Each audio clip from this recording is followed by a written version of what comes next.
elementarya, pero pwede po natin patapusin ng elementarya at bigyan ng elementary diploma.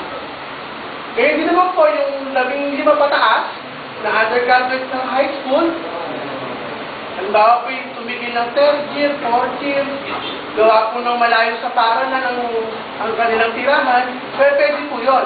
So, papasok po tayo ng ALS, lalo na po ngayon, mga panahon na to, mapping po tayo, simula ng klase.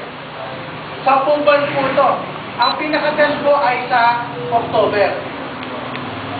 So, wala po kailangan.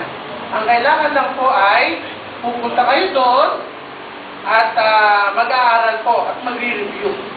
Ang pinaka-requirements doon po ay yung Xerox po ng birth certificate. Wala na po.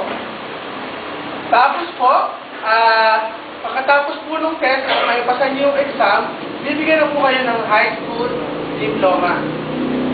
Karaniwan po kasi, lalo na po sa test, may kita po sila ngayon, binibigyan nila ng training, at least high school diploma. Kaya po kayo nagnanais magkaroon ng an additional skill sa TESDA, pwede po kayong mag-aral po sa ALS. Ang schedule ko po sa Central, araw-araw naman po ako nandoon. No?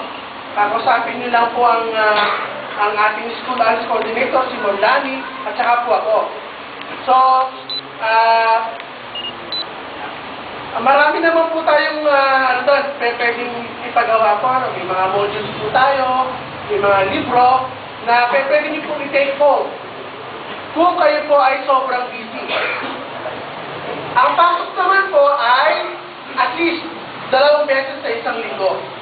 Hindi po katulad nung sa formal school na nire-report po ang bata na araw-araw ay papasok.